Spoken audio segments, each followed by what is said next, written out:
What's up, everyone? Welcome back to the Dentistry Invest podcast, where I have returning guest Dr. Bobby here again today to talk about squat practice. How are you, my friend? How have you been? Hey hey, man, yeah, I'm absolutely awesome. How are you?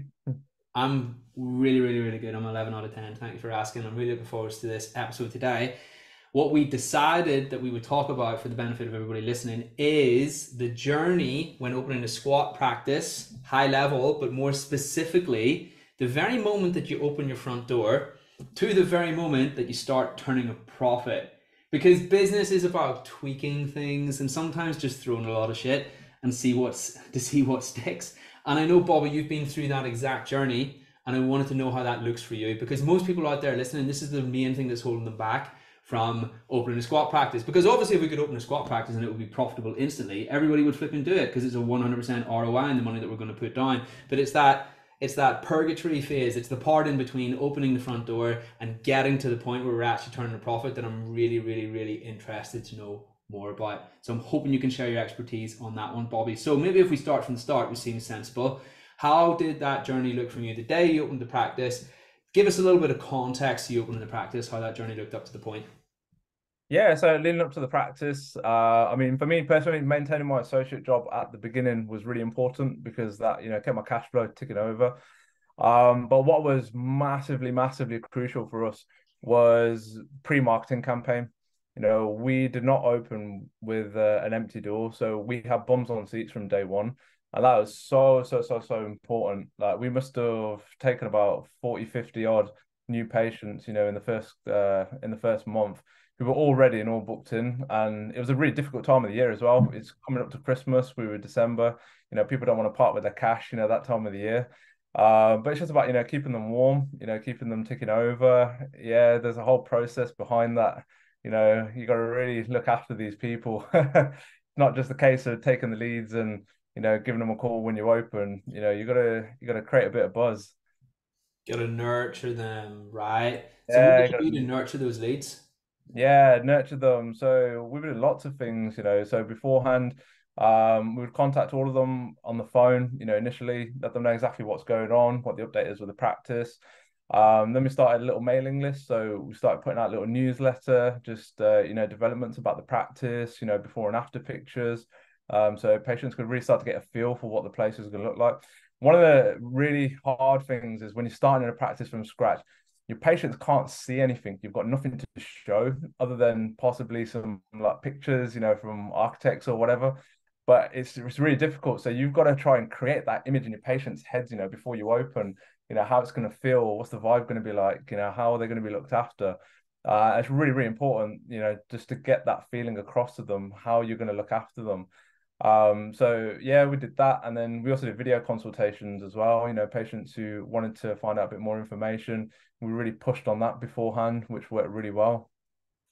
How big did the mailing list get then? How many leads did you have? Yeah, so we had about 100. Decent. Yeah, it was good. I mean, we only started. We did actually lose quite a bit, in all fairness. The reason why that happened was the building got delayed. So we started our marketing campaign too early. The building got delayed by about 2 to 3 months. So, that was a little bit on the downside. But that said, we still had a wicked opening. We had enough to keep us going.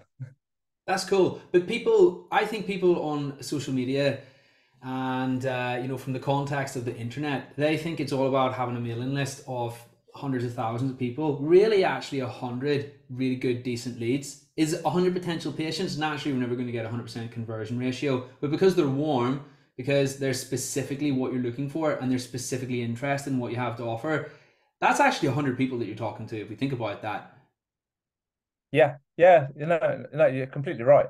And the other good thing for us was visibility. We were on a massive corner plot, on the intersection of two main roads, opposite a supermarket, so people could see us. That went in our favor massively.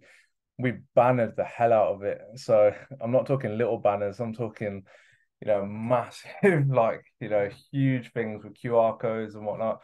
All that helps. The whole local community, even the ones that went on that mailing list, the whole local community knew what was going on and knew that we were going to be a new dental practice. That whole 9 to 12 months while we were being built. Well played, sir. And then what that meant was that presumably the day that you opened your doors, you had this deluge of people waiting to come and be your patients. How many people did you get coming to see the practice on the first day, signing up? How did that look? Or did they all come at once, or were they spread out? I'm just curious how that. We spread everything out. Yeah. There's a big reason for that. So we needed to test things in the practice. One of the key things when you're putting together a new team, new practice, all brand new equipment, you don't want to overload the system from day one, because you don't want things to, break down. You're always going to have a few teething issues, when you're first starting out. So, key for us was actually initially we purposely kept it a little bit slow, just so we could figure out everything, refine our processes, refine the patient journey. So we did that over December, and then come January, we had our official opening, and that's just when we went full on. My man. Awesome. Okay. And then how did that official opening look? What did you do differently? Or was it just that you made a little bit of a fanfare about it? Or was it an open day? Or what was that like? It was a bit of everything, really, to be honest with you. It was just a massive party in the practice. We invited all the patients, all the people that are registered with us. I'm quite fortunate. I've got loads of friends and family in the area. You know what the funniest thing is? What got us the most leads on that day is putting balloon stand outside the practice doors. Can you believe that? One of these big balloon arches. The phone was ringing all afternoon that day. People driving past saying, "We've seen those balloons. Are you open now?" Yeah, how bonkers is that? Yeah, That's these little. amazing. I mean, you know what? It's interesting, it's funny, but then human beings, we're such creatures of, well, we that sort of stuff appeals to us, and we're definitely not creatures of logic. Yeah. No matter how much we make ourselves out to be. And sometimes you might have the most logical proposition as to why you're the best practice and you're opening for business.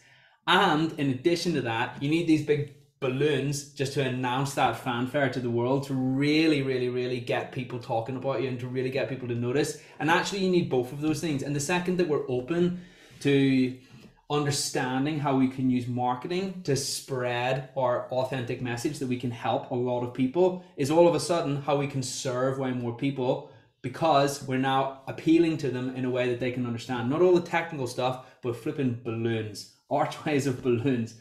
Balloons and banners, old school Boom. work. That's awesome. I'm taking notes over here. That's actually really cool, actually. Okay, so what happened next then after you opened the practice and you had the balloons and all the people signed up? How long was it until you became profitable? Yeah, by month three. By month three, Whoa. yeah, we were taking way more money than was going out by the third month. And bearing in mind that's only I was still at that time only running the practice 3 days a week. Um, and I was still working as an associate, for the other couple of days. So it's, I get asked this question by dentists so often, how quick, do you get a return on your money?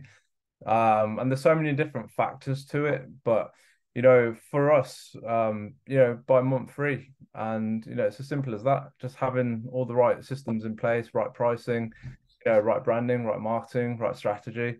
It's not as hard as what you think. Everybody's really scared about it. Um, but if you're a dentist, you work in practice, you know what you can gross anyway. You're just translating that into your own practice and figuring out the ways, to do that. Got you. Okay, cool. Very, very, very cool. So what I'm curious to know is, obviously at that point the practice became cash flow positive, which was wonderful. And to give us a little bit of context, as to yourself, Bobby, and how you got to that point, were you a really profitable associate? Would you say that you were out of the ordinary in that respect? I wouldn't say so, but I think most dentists would just class themselves as, average Joes. Okay, yeah, fair enough. Even I the do high have grosses are average gross to them, Yeah, so internally. I grow well, as an associate dentist. I have a special interest, in implants. Not doing too much of the complex stuff, but that helps massively. That's definitely a key thing. That helped with us as well. Having some form of a niche, something that you can grow some highly in.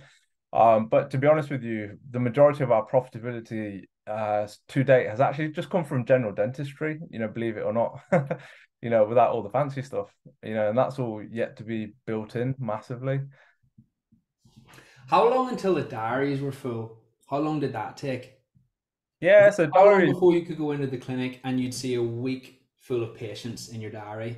Yeah, so by that third month, we were at that Ah, point. Yeah. So now that the weeks are full, we hold an appointment every single day for same day emergencies. But week to week we're full, and even if we're not full, we fill the day. It's like magic. We do a certain amount of marketing. We're very proactive, so we know for a fact that if we're going to go in tomorrow and there's gaps, we will fill them, and that happens every day. When we have gaps, without fail. got you. Okay, cool. So it's not an issue basically. No, it's not an It's issue. business. It used to scare me so much right at the start.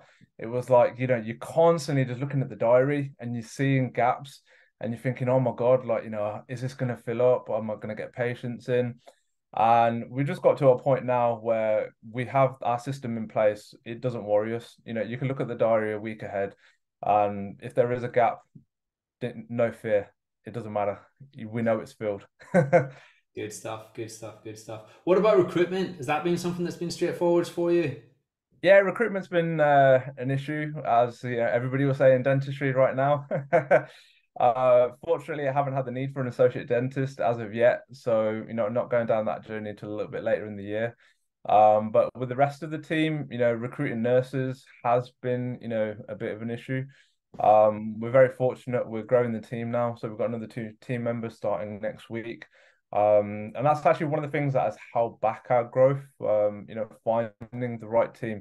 It's not just the fact that you don't just want to hire anyone either. You've got to make sure that that person's going to fit into your values, your systems, your beliefs and your vision for the practice. That's so important rather than just hiring any randoms. Beautiful. And you know what? Here is something I would like to know, and something that I think is really interesting. If you could pick three of the biggest factors, three of the biggest reasons why you believe your practice became profitable so fast, what would you say those three things are? Yeah, first thing is having a strategy. Absolutely having a plan of what you're going to do and how you're going to do it. Second thing is team. The team is so important, and making sure that you're proactive and not passive. That is the second thing, and the third thing is just letting go of fear. Just don't be scared, because that enables you to just do other things that other practices, other people aren't doing. It's taken me a few months to learn that, but we've got there now.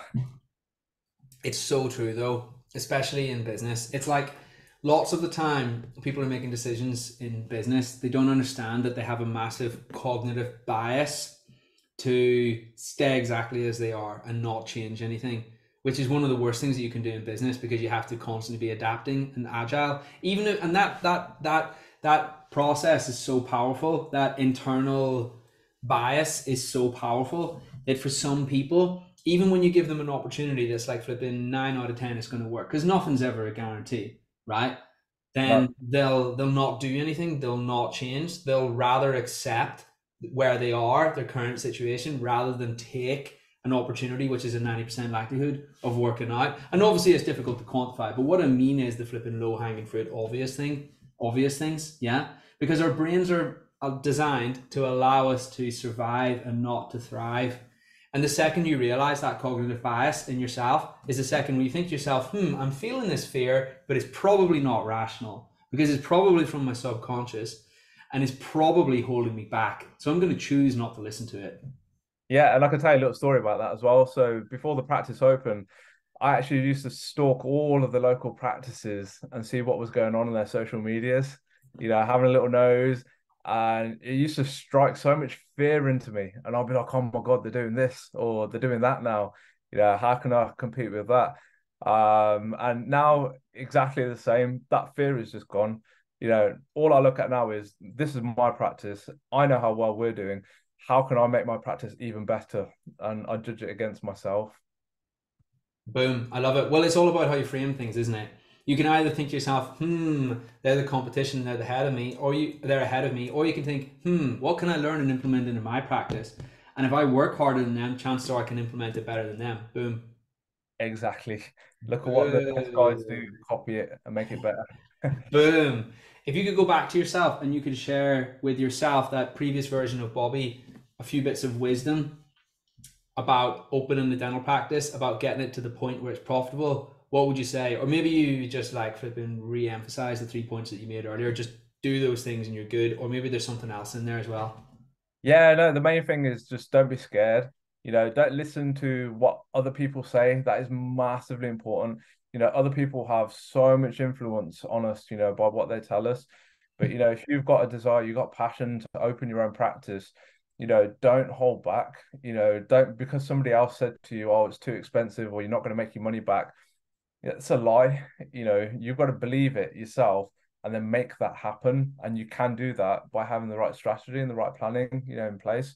Don't be scared and don't listen to what other people say because I've done it. And in my head, I was just an average Joe dentist, and you know, I never thought of myself as anything special. But I've created something magical, and it's amazing. And that can be you if you've had that thought in your head, but don't let other people kill it.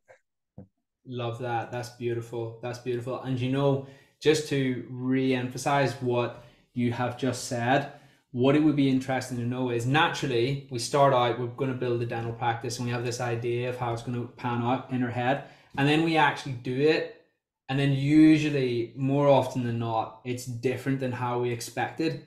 Was there any big epiphanies that were happy that you realized along the way? Happy epiphanies that you realized about practice ownership, that you realized about that life, that you thought to yourself, wow, if I didn't do this, I would have never had the opportunity to learn this lesson, this thing that I've just realized, this really cool, awesome thing that I never appreciated. Yeah, I mean, for me, it's just massive. It has changed my life completely in so many different ways.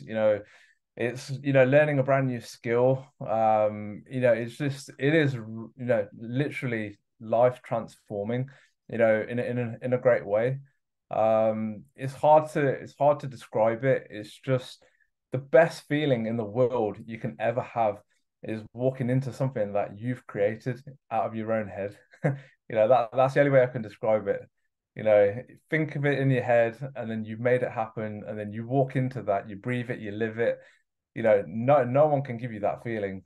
It's incredible.